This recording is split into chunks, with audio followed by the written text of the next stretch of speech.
I'll say within 2 years, banking industry won't look anything like we see today. In less than 2 years, it will resemble nothing of what we know of as banking today. 10 years? Oh my goodness. 10 years, society might be completely blockchainized, decentralized, governance, the politicians and everything. We might have a whole new model of governance and everything.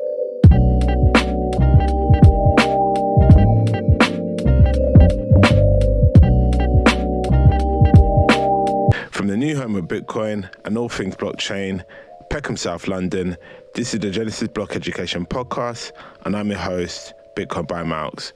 Guys, welcome. Long time no see, actually long time no hear. I hope everybody's well. I hope life is treating you well. So what's been happening?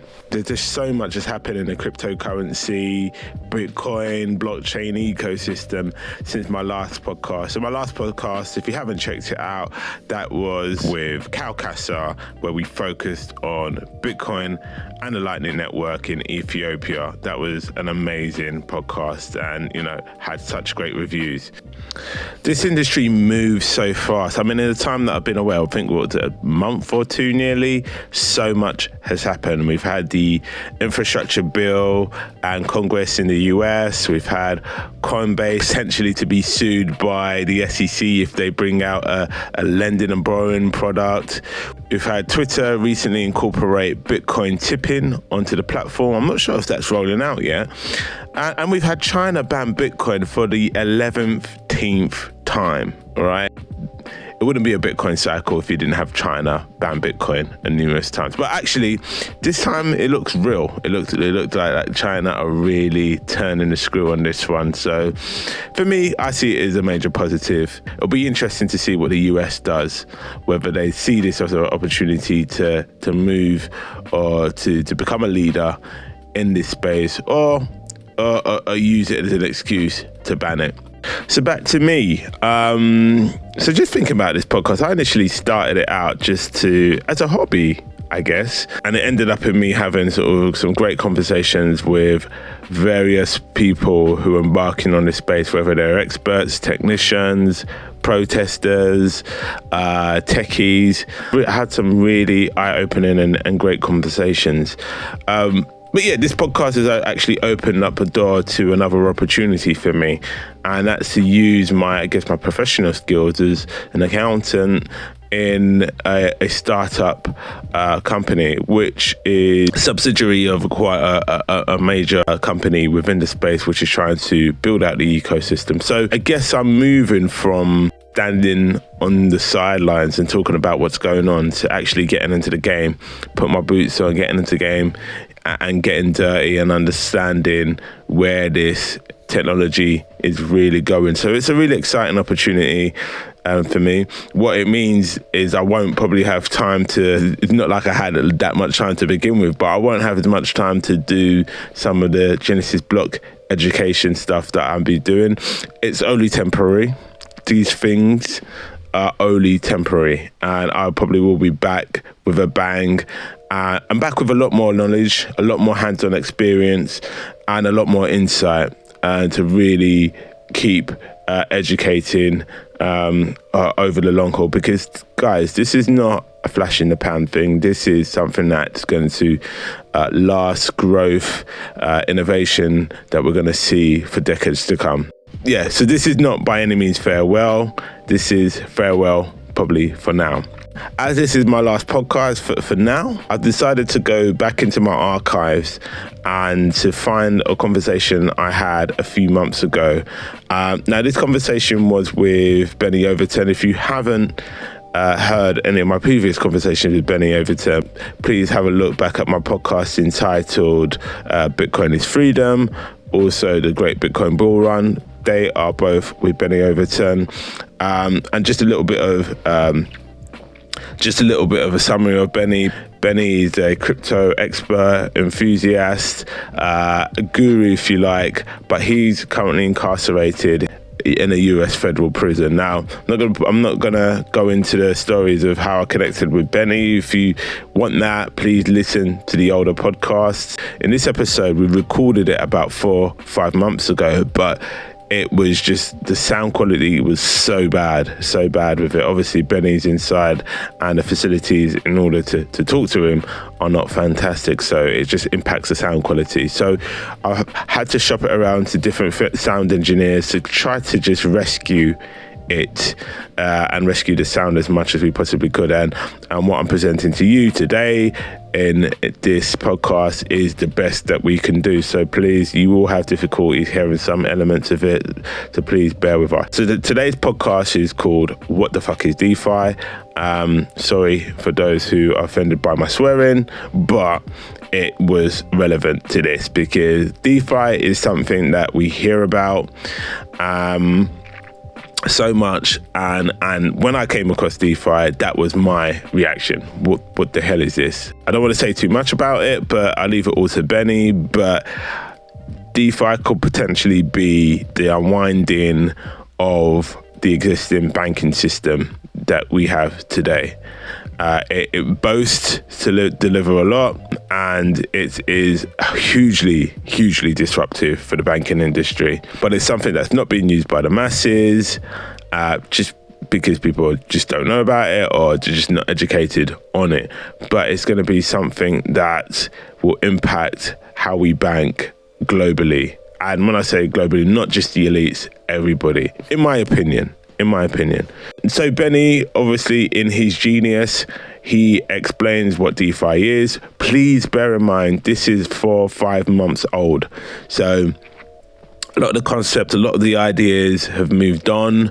Certainly for myself, my understanding of DeFi is a lot stronger than it was back then. Even the emergence of DeFi on Bitcoin, that's actually quite a huge area that's starting to open up. So this is, I guess the crypto space moves so fast.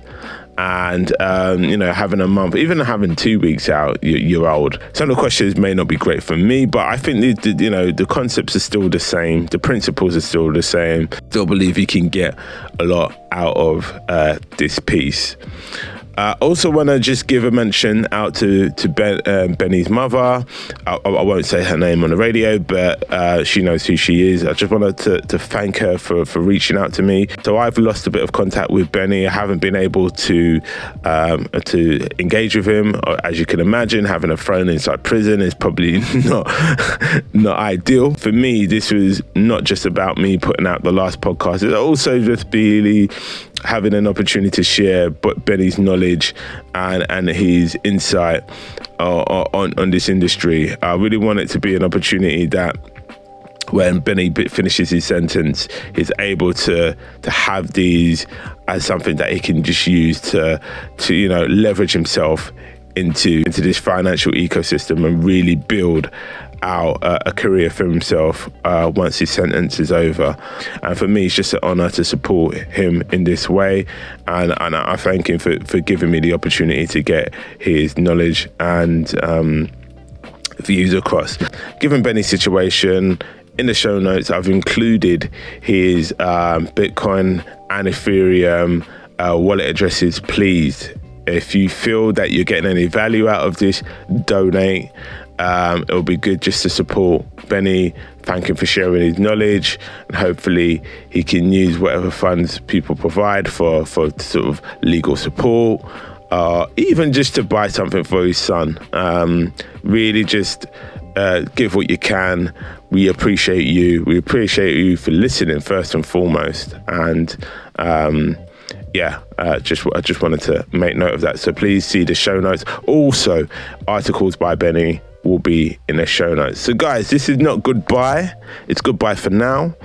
I will try to keep the Twitter and the social medias going as much as I can, but all I can say for now, Bitcoin by Mouse has got slightly bigger fish to fry, and I will make sure you guys are with me as I embark on this next phase of my journey. If you haven't before, check out the previous podcasts with Bennie, which are Genesis Block Education, Bitcoin is Freedom, The Great Bitcoin Bull Run. I think I mentioned those before. And also, while we are on the subject of prison reform and Bitcoin as a means to prison reform, check out a new book by my good friend Bitcoin Vegan, aka Justin Reddick, called From Bars to Bitcoin. And this is a book that Justin is pushing to get circulated within the US prison system.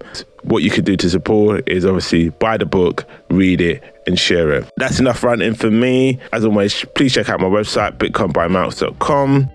And for those who are new to Bitcoin, check out the Bitcoin Basics course on Udemy. Please like, please share, please comment, and we thank you for tuning in to this podcast. And a big shout to you, Benny. Hope you're well till we catch up again.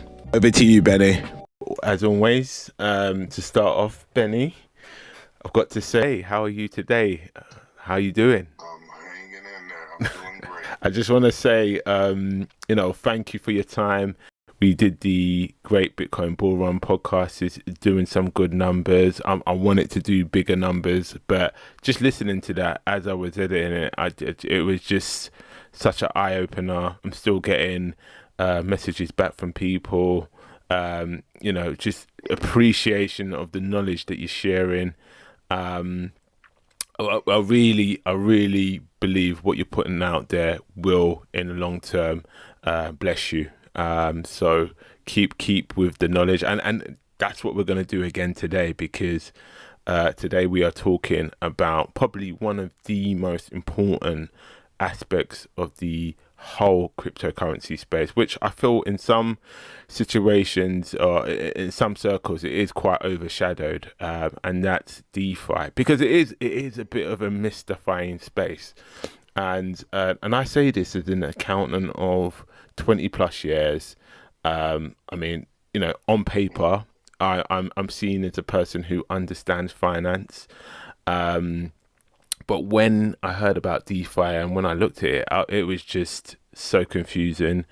And so I want you to really clear the view for a lot of us who are new to DeFi, who don't understand what it is.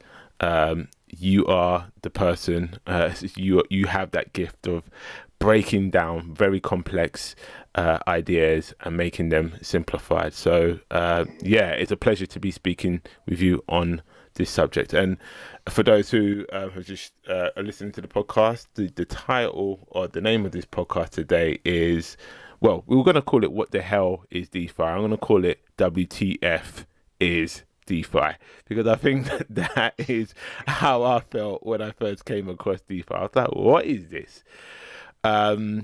So I haven't even given you a chance to speak. Sorry, Benny, how are you? Talk. I'm doing good, man. The pleasure is all mine. Yeah, man. Like I said, man, I'm grateful. Yeah. You give me a voice. You give me a platform. That's your voice, not only man. just to be heard, but to do what I love to do. I'm an educator at heart. First and foremost, I'm a student always. Yep. And I get to do what I love to do most, and which is bring information and knowledge to people, and expand people's awareness. And you do it so well. I've always loved to do since I was a child. You do it so well, my brother. So I always heard, keep it simple. KISS. KISS. Keep it simple. Super simple. Yeah, I've heard that one before. Yes. All right, so to kick off. All right, to kick off, I need you to paint a picture of the world in terms of financial services. Give me a picture of where we currently are in terms of global financial services, and what is the use case for Bitcoin? Use case for DeFi. Why does the world need DeFi?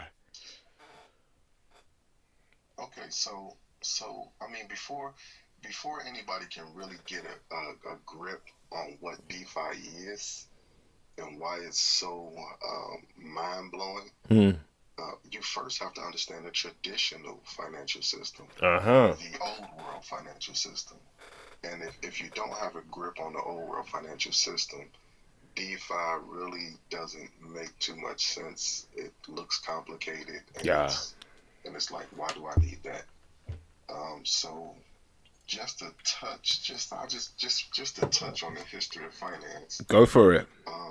The central bankers and stuff, they set up a world where the regulators control who is allowed to access financial services and who is not. You know, from the homeless to those who don't have an ID to it's a lot of it's a lot of tall barriers that some people just can't get over just to access basic financial services. If you're homeless, if you're a refugee, those kind of things. Yeah. You know, IDs and you know, it keeps people locked out of the financial world, and it vastly contributes to poverty on a major scale. You know, especially in countries where it's not normal, where it's not accessible for people to have IDs and stuff like that. So, you know, in America, you know, we're pretty much spoiled here. But other places around the world, you know, desperately need financial services to get themselves, you know, just at water level. You know, just to have their nose above water level. So, so when you're looking at DeFi is it's built on a whole new infrastructure. It's not a physical infrastructure in the physical world. It's virtual. It is accessible and open to anyone on the planet that has internet access.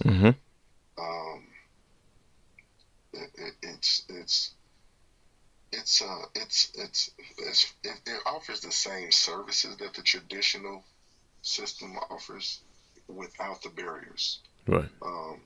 And the services are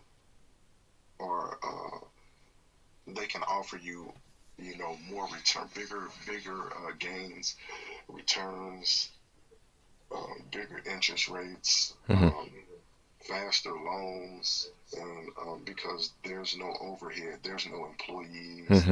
This uses encrypted consensus algorithms that are very secure at the blockchain level. And therefore you don't have to wait weeks to fill out an application and it be approved, and you don't have to, you know, fill out filing. You don't have to pay filing fees or application fees and things like that. And your loans can be instant, you know, within seconds. And when you're dealing with DeFi, you have control. So you give yourself the loan because you're just dealing with a protocol that's going to execute only one way. It's only one way it can execute. So you either execute it or you don't. If you execute it, it's instant. You can collateralize your crypto assets, especially if you're doing this bull market that we're in. They will constantly climb exponentially throughout time, you know, throughout the time of this bull run. And you can collateralize your crypto assets, and you can continue to access the value of those assets as they climb. For an example, Aave allows you to take out 70 to 80% of your assets value in a loan.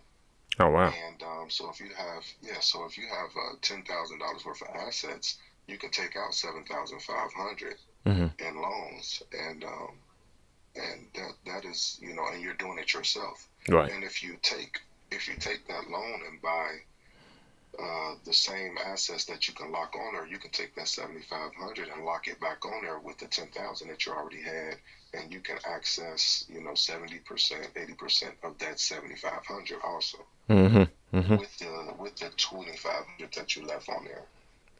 So I mean, it's amazing what you can do. That's just on the borrowing and lending side.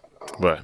No, well, that's on the borrowing side. On the lending side, you can take your crypto assets and you can provide liquidity on these protocols, and you can allow people to borrow. They'll collateralize their crypto assets and they'll borrow yours. Right.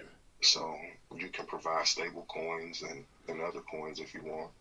and you earn very large interest rates. Okay, so like I deposit my money in my bank, so I'm assuming the UK is very similar to the US in terms of financial services. Yes, I would also assume so. Yeah, we're in inverted commas probably got the best financial services in the world. But you know, currently my bank pays me about 0.0000001% in interest, right? And so nothing really.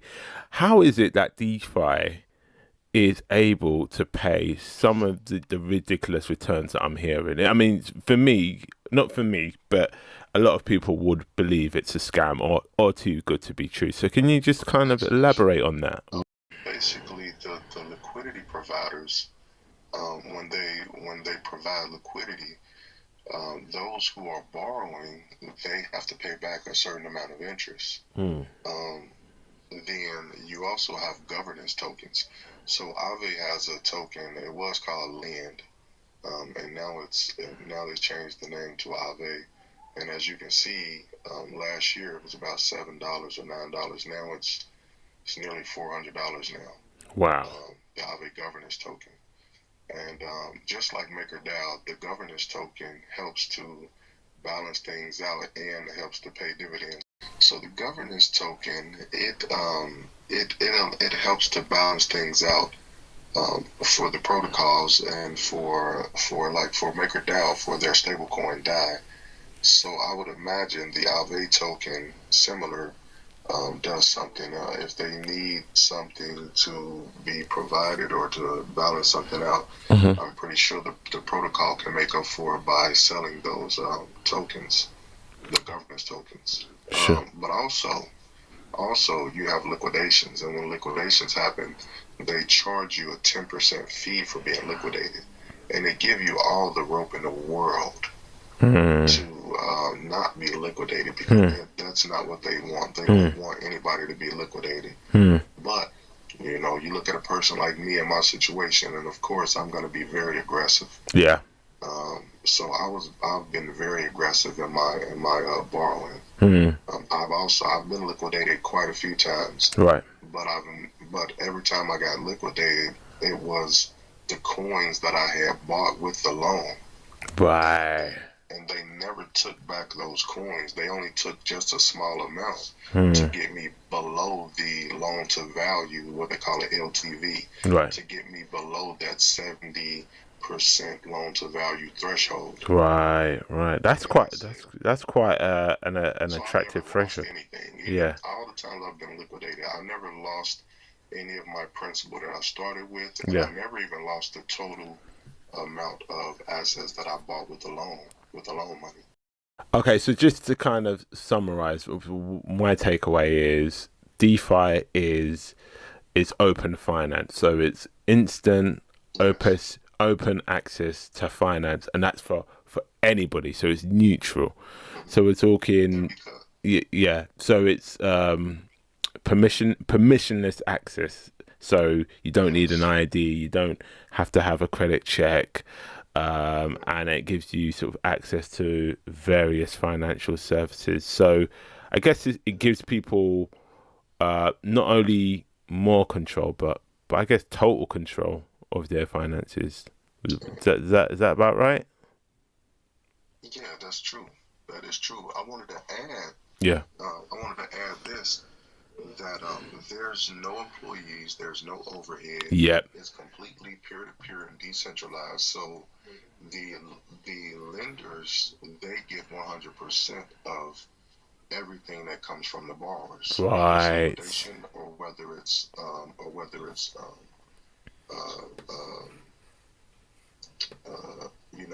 interest rates. So there's no overhead or anything. All of that 100% goes to the lenders. That is insane. So traditional finance, that's, I guess, centralized finance. Okay, so that's CeFi. So DeFi is decentralized. So it cuts out middlemen. So it cuts out the bankers, the bank employees. It literally connects the in the sense of borrowing the borrower to the lender direct. It's like a peer-to-peer market for borrowers and lenders to connect, and by cutting out the cost in the middle, that gives you the opportunity or access to very attractive rates. Is that right? Am I right in saying? Very attractive rates. Cool. And even not just peer to peer, but even at the level of a bank to bank. Right. Even banks could utilize these protocols to do settlements. Currently, in the traditional financial system, banks use clearinghouses as what they call the counterparty. Yeah. A counterparty, and a counterparty brings down risk, but they add fees and they add time. Yes. To transactions being settled. So a bank to a bank, it might take days, it might take weeks for a transaction to be settled. And the counterparty risk, the counterparty is supposed to minimize risk, but that's also a point of failure, and that's a point of control. So they can regulate from that central point, and they can tell they can tell you who is allowed to do these transfers and who's not. Got it. And they also add a fee. Okay, but when you're using these borderless, permissionless, open networks, what we call blockchain, any bank, not just peer to peer, but any bank to bank settlements could happen in seconds with no need for a middleman or a third party or counterparty, and completely secure.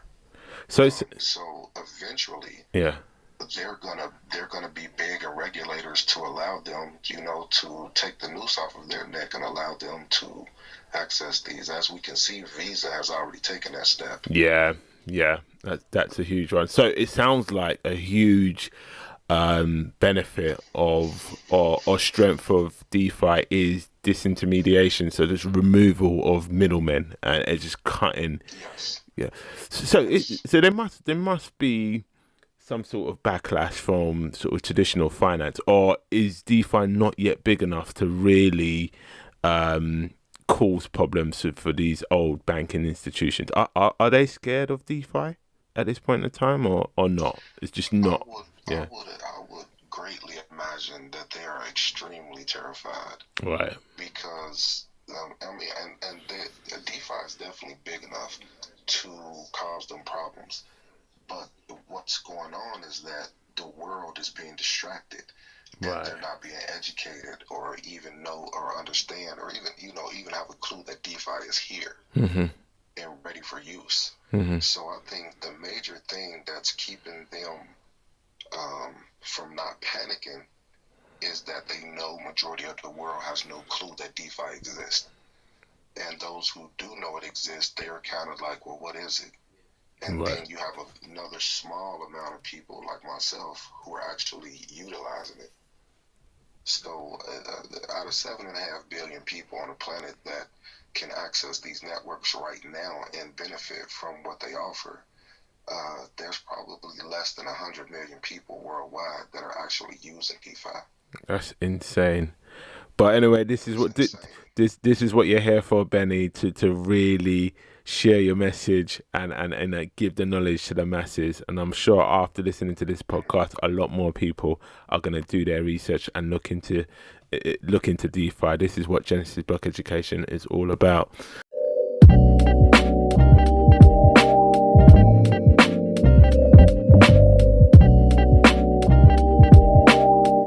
So, unless you've been hiding under a rock recently, you may have heard about this thing called Bitcoin.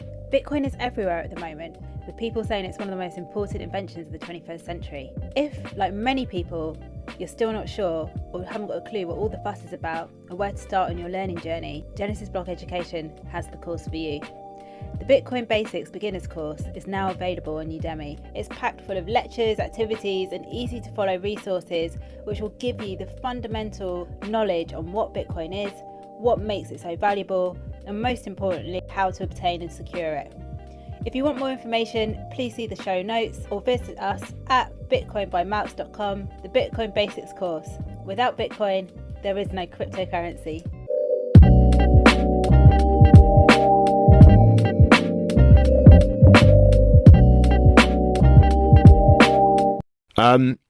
Okay, so let's take a few steps back. Let's talk about the origin story of DeFi. So when I hear about all these, when I hear about all these DeFi, I don't know what to call them, applications or protocols or whatever, they all seem to be on Ethereum. In my head, Bitcoin is a decentralized monetary network. So to me, Bitcoin is DeFi. But why are all these DeFi protocols not built on Bitcoin? Well, Bitcoin came to solve a problem, Right. And it solves that problem very well. It allows us to access a store of value that cannot be inflated or manipulated by governments or banks or corporations. And the technology that it uses to achieve that goal is what we call blockchain. Satoshi Nakamoto called it the time chain because every transaction that goes on is time stamped according to the algorithms issuance of coins, and the miners on the network who secure the network, who secure the transactions and process the transactions, they get rewarded for doing that with the issuance of the new coins. And Bitcoin solves that problem by using a consensus algorithm and what they call proof of work. Mm-hmm. And it involves hashing and encryption. So Bitcoin solves the problem that it came to solve very well. Right. And it takes the middleman out of the picture. It takes that risk factor and that trust element where you're dependent on a third party. Yeah. Where you have to trust that third party. And it removes that element where it's trustless. You don't have to trust a person. You don't have to trust the entity or government to make these settlements. So Bitcoin does that very well. Sure. Now, Vitalik Buterin, he is the guy that came up with the idea of Ethereum when he was 19 years old in the year 2014. That's crazy. And 19 years old, and he was writing for a magazine, a virtual magazine that was online called the Bitcoin Magazine. Right. Bitcoin Magazine. And he offered to the developers on the Bitcoin project, the developers, he said, hey, we could change the code to where you can write applications on top of this decentralized network. I'm sure they didn't. Applications will be unstoppable. I'm sure they didn't like that. They don't like changing anything on the Bitcoin network, do they? The developers on the Bitcoin core, they were like, no, Satoshi created it to be this, and we don't want to tamper with their core. Yeah. You can build something outside of the core. Right. Anyone can do that. Second layer, yeah. So a layer two. So Vitalik said, you know what? Well, you guys don't want to take my idea and run with it. They offered him and said, well, you could just fork Bitcoin. You could just copy the code and do it yourself. And you want to take that chance. So he got some people behind him. He got quite a few people from different, financial backgrounds and stuff, and programmers and developers, and they got on his team, and they built Ethereum, and they did a token sale, the very first ICO technically, and they did a token sale and raised some money. They they put the Ethereum blockchain up, and they created the Ethereum Foundation, a nonprofit over in Switzerland, and they put it up, and they told any programmers and developers around the world that this is an open platform. If you have an idea and you want to build on it, you can build on it. So with Bitcoin being the first application, which is money, on a decentralized network, everybody already had this idea that what other kind of financial services can we build on a decentralized network? And therefore, people started experimenting and coming up with simple things. And then, since it's all open source, people can take your idea and build on it and expand it. So people started building more complicated things. The thing about Ethereum is they created their own code language called Solidity. Right. And it's a way to write programs on top of a decentralized network like Ethereum. And so they created their own scripting language, and just invited anybody around the world. If you think you can build something here, you can build it. The language, the way the network transactions operate, and the way the code language operates is through something what they call smart contracts. Smart contracts uses again hashing and encryption, and you can take a simple piece of code and it will execute. If this, do that. If not, do this. And this is what they call a smart contract. And you can chain these small pieces of code together to do very complex things. And that's how DeFi literally got started. And Ethereum brought these ideas to the table and allowed people to experiment. So you can build on Ethereum, anybody can. But then you have people with these ideas that, hey, we can do something better than Ethereum did. So therefore, they came to compete and try to do something better than Ethereum, offering, instead of proof of work, proof of stake, instead of 2-minute blocks, as Bitcoin has 10-minute 10-minute transactions. Yeah, Ethereum has 2 minutes or 15 seconds or something like that. These other blockchains, they wanted to say that they could do more transactions faster. But the thing when you're dealing with blockchain, the thing about trade-offs. Yes, it's trade. And if you do that, you're trading off security. Yeah. You're trading off trust. And that's a balance, scalability, trust, and security. These three things are things you want to evenly balance. To have super fast transactions, but have a centralized,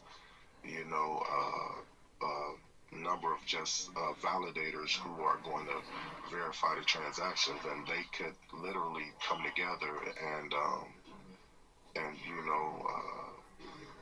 corrupt the entire system. You don't want that.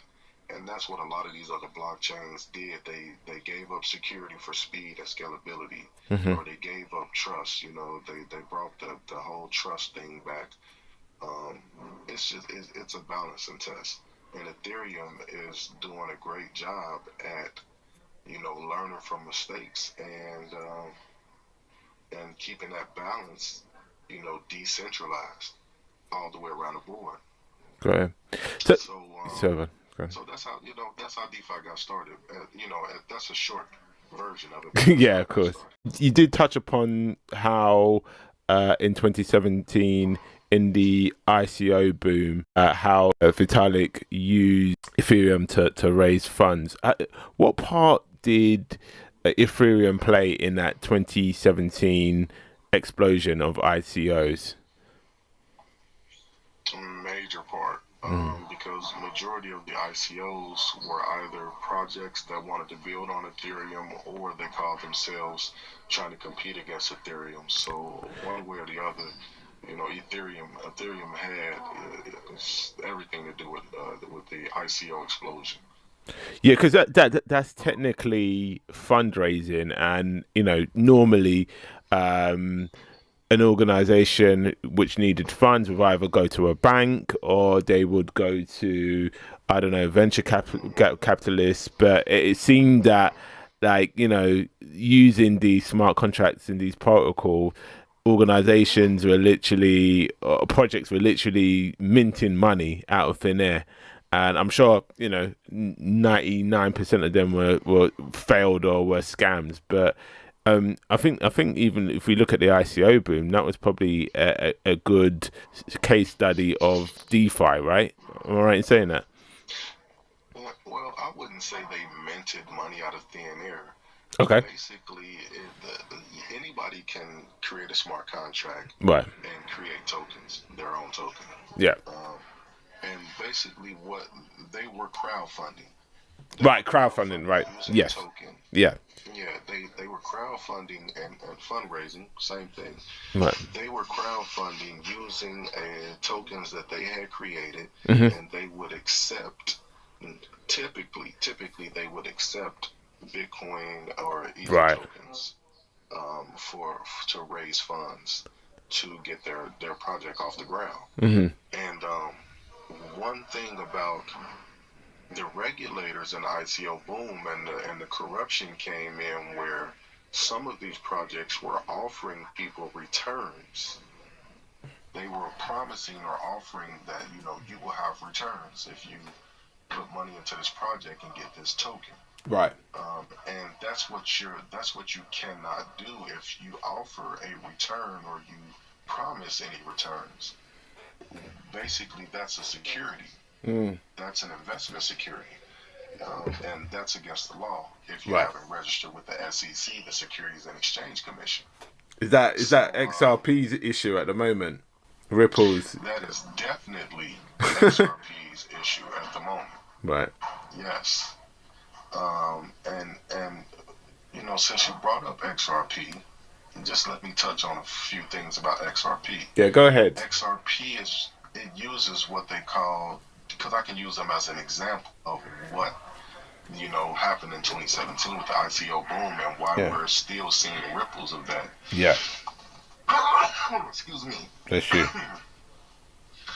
And why we're still seeing ripples of that.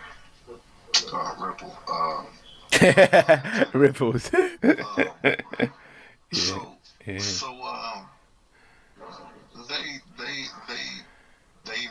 Now what they did was they literally printed money out of thin air. Okay, they printed 100 billion tokens. Right. They kept about a third of those tokens to the founders. Mm-hmm.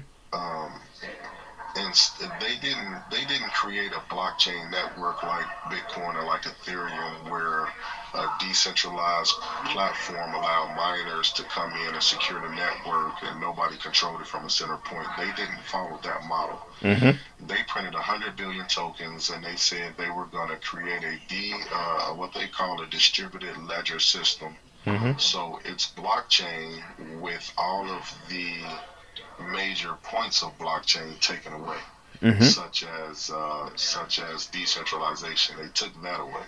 Mm-hmm. So therefore, it's no longer a blockchain. They control all 100 billion tokens. That all 100 billion was created at once. There was no slow issuance of it or anything like that. And they offered something like SWIFT, to where international bank transfers could be settled on their distributed ledger system. And they literally, sold these tokens off. They marketed these tokens all over the place. For example, during 2017, 2018 years, probably even 2019, you could go to Google and type in Bitcoin, and you would immediately see, Ripple. You'd immediately see article after article after article talking about Ripple. Yeah. So Bitcoin doesn't have a marketing team. No, not at all. It doesn't have a marketing team. Not at all. This is decentralization. Yeah. So there's no marketing team. There's no marketing budget. But Ripple, they had a marketing budget. Yeah. They were advertising. Yeah. And if you're advertising and you have a marketing budget, then you're out for profits. And of if course. You're out for profits, you're going to do what it takes to return profits, and that's what they did. And they got themselves in big trouble. But and they're trying to. No, I was just gonna say it's looking like the tension is kind of easing. Am I right in saying this? Is it? Yeah. It looks like they might slide through. I don't know. What do you think? What do you think? Because they can try to beat the case totally. Yeah. Right. Yep. Or they can take the easy way out and say, well, whatever you're going to do, if you're going to slap us upside the head or on the hand or whatever fine you want us to pay. Yeah. Come on. Hold on 1 second. No problem. No problem. No problem. No problem. No problem. I'm sorry, man. I forgot to come down there. You know, sheets too. You want a sheet? Yeah. Goddamn, I brought in 2 sets and just sold them. I thought you was just a t-shirt. No, I got your sheets. I got your socks and shit. You will? Give me on 5 cents over. Okay. Thank you. Yes, sir. I gotta go holler. Sorry about that, man. No problem. I was supposed to go see the laundry man. He brought me some new socks. No problem, man. That's cool, bro. Okay, so what was I talking about? Ripple. Yeah, you just closing out on Ripple on the Ripple stuff. Yeah, are they gonna slide through? Oh yeah. So Chris Larson's he's one of the founders of Ripple. He's one of the founders of Ripple, and he broke off from them. I think his name is Chris Larson or something like that. Yeah. But anyway, he's got a large amount, millions of dollars or billions of dollars worth of tokens. Yeah. Ripple tokens. Yeah. And he's allowed to dump so many of them a month. Crazy. And that's why it's a pump and dump. Yeah. It's always going to pump and dump. It's always going to pump and dump. Because they're stealing value, just like fiat money, they're stealing value from those who are putting money into the tokens. So when he's dumping the tokens, those who have put money into Ripple, he's stealing your value out of your Ripple tokens or your XRP tokens. And him and the other founders, this is, Ripple will pump heavy, they will dump, and when they dump the coins that they've been holding since the beginning, right, they are getting money and leaving the people who have invested in the Ripple, leaving them as heavy bag holders. Yep. And a lot of people don't understand this about Ripple. They say, Ripple is the future. Yep. Banks in the world is going to need Ripple. Yep. And it's like, do you understand that all banks in the world are trying to jump on the Ethereum network for settlements? They're not thinking about XRP or Ripple. And Ripple Labs is a company, and whatever Ripple Labs does not necessarily mean it's going to trickle over to XRP tokens. They don't understand the model. They don't understand the design of Ripple and XRP. They don't understand the model. And they're all suckered in, and you can't tell. One thing about Ripple believers, you cannot talk to them. They have been so cannot talk to them. Their brains are so bleached. You can't show them this. I've talked to plenty of Ripple believers. Yeah. And I've explained these things to them, and they look at you, and you tell them all these facts. And they still ignore everything that you've told them, and they'll tell you Ripple is going to rule the world of banking. All right. And it's like, wow. Anyway, I'm sorry. I didn't mean to go on that. Nah, it's fine. It's fine. That's something. Yeah. It's a thorn in my side because I believe in decentralization, and I believe in freeing the world and giving the world, the gift of decentralizing the power structure and giving the power back to the people. Ripple is throwing a wrench in that. It's disrupting the information, and that's not a good thing because people should be free. The banks and the governments, they've had their run as far as taking advantage of people and taxes and all of that, but their time is up. That time is over, and it's only a matter of time before people wake up and see what's really going on. So one of the major things that excites me about DeFi is the open finance or the open access thing that you touched upon. So to me, in my head, that means someone in rural India, sort of, I don't know, in a village in Nigeria or, Venezuela can have the same access to financial services as someone in the US, UK, Canada. To me, that is huge. I mean, and in terms of where there's rural farmers who can't get loans because they don't have any ID, this is groundbreaking. But what other sort of financial services does DeFi provide? Just high level. What kind of other financial services? Well, I'll tell you about a project somebody threw across my desk yesterday. All right. Actually, yesterday, and I had never heard of it. And they wanted me to look into it and tell them what I thought about it. Sure. So it's called collateral pay. Okay. It's built on Polkadot, and it's collateral pay or collateral DeFi. It goes by both names. Right. And they sent me the paper. I guess it was like a short white paper. And they sent it to me, and I read the entire thing. It's doing something similar to Aave, but it's taking Aave, miles and miles down the road, because it's seeking to allow you to collateralize your crypto assets. Not only collateralize your assets and access liquid funds from collateralizing your assets, but they want to be able to do this at the merchant level, the point of sales level. Interesting. Can you break that down a bit? Yeah, so slow people like me. You would collateralize your assets on this decentralized protocol. So you would lock your assets and collateralize them. Anytime you go to a merchant to make a purchase, as long as you have the assets collateralized, you can use the value.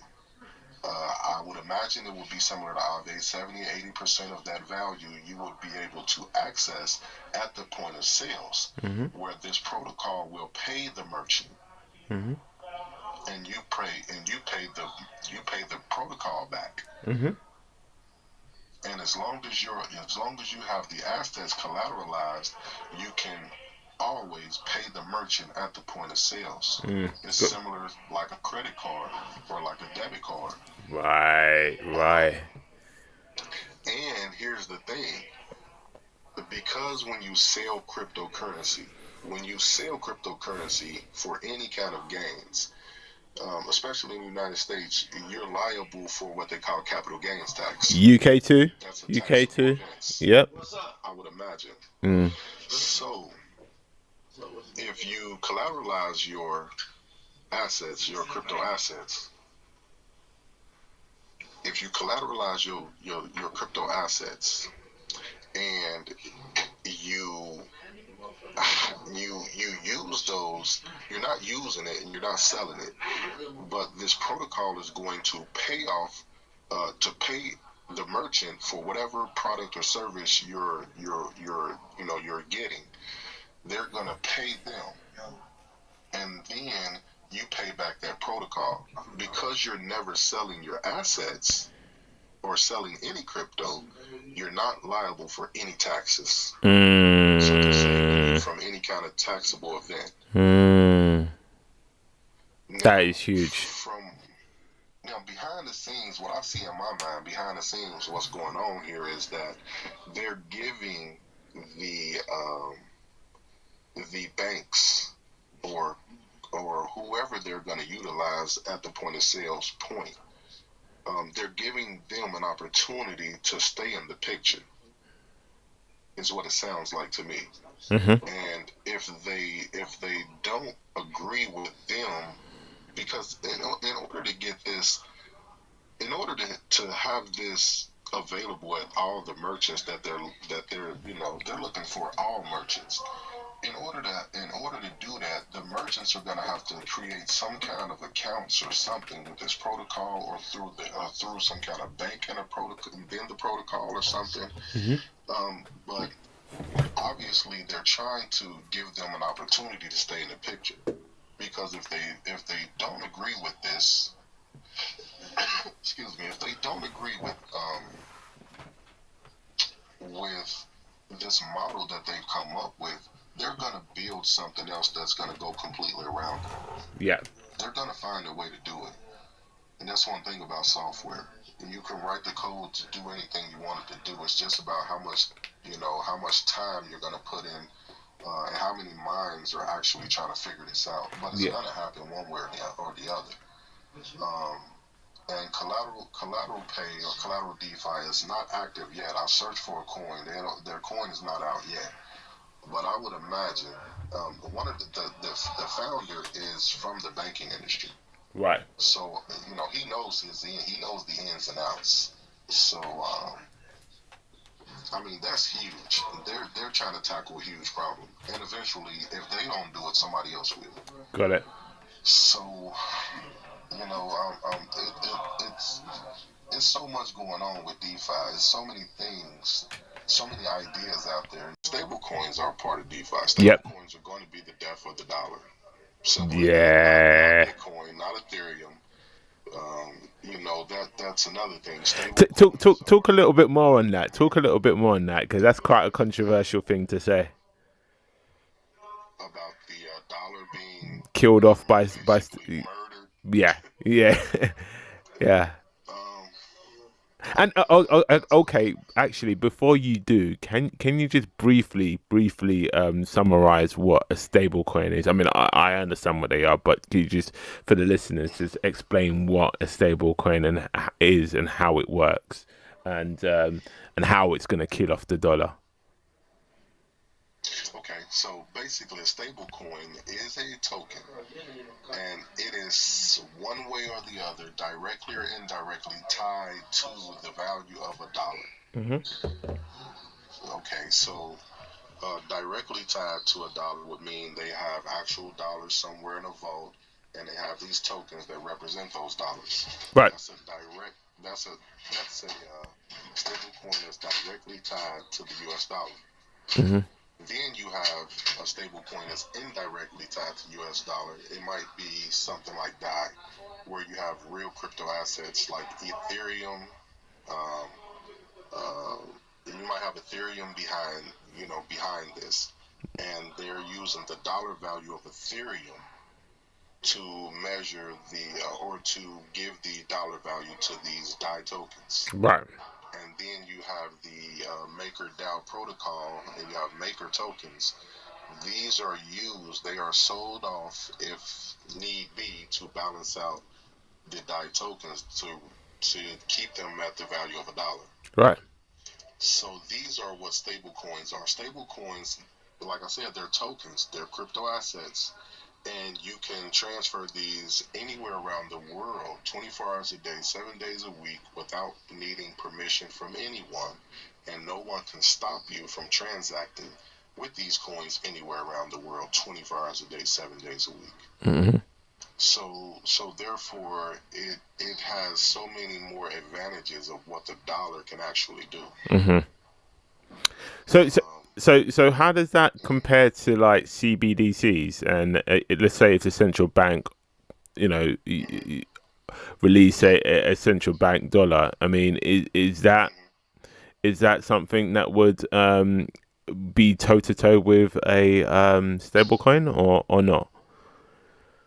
Okay, so if we look at the U.S. dollar, or we look at the Chinese yuan. Okay. So they could create a digital version, which we already have a digital yuan. We already have a digital dollar. Because pretty much most of it is done on computers anyway. Yeah. They're just not a crypto token version. But let's just say they created a crypto token version, and this is what we call a CBDC, a central bank digital currency. Yeah. So is it backed by anything? If they created a digital currency, would it be backed by anything? Would it be backed by Bitcoin? Would it be backed by Ethereum? Would it be backed by gold? Hell no. Ford cars, GM cars? Would it be backed by oil? Would it be backed by anything? No. Probably not. Sure. And not only would it not be backed by anything, what the government or whatever central bank created it, would they be able to print as many of these tokens as they wanted? Would there be a cap on them? Nope. Okay, so there wouldn't be a cap on them. Yeah. Would it be borderless? Probably not. Probably. Probably not. So it's not going to. Yeah, okay, I get it. Privacy with this token? Most certainly not. You won't have any privacy with this token. Got ya. So, yeah. I mean, they can create CBDCs all they want. They will not be able to compete with a decentralized, borderless, permissionless, stable coin. Got it. That protects your privacy, that you don't need your name or email or phone number to transact with. there's just no comparison. There's no competition there. That brings us to the end of part 1 of this podcast. Part 2 will be released next week. If you'd like to read any articles written by Bennie or contribute to Bennie's cause, please see the show notes for links and various information. Again, please check out the Bitcoin by Malks website. That's bitcoinbymalks.com. And the Genesis Block Education Bitcoin Basics course is live on Udemy, so check it out. As per usual, please like, share, comment.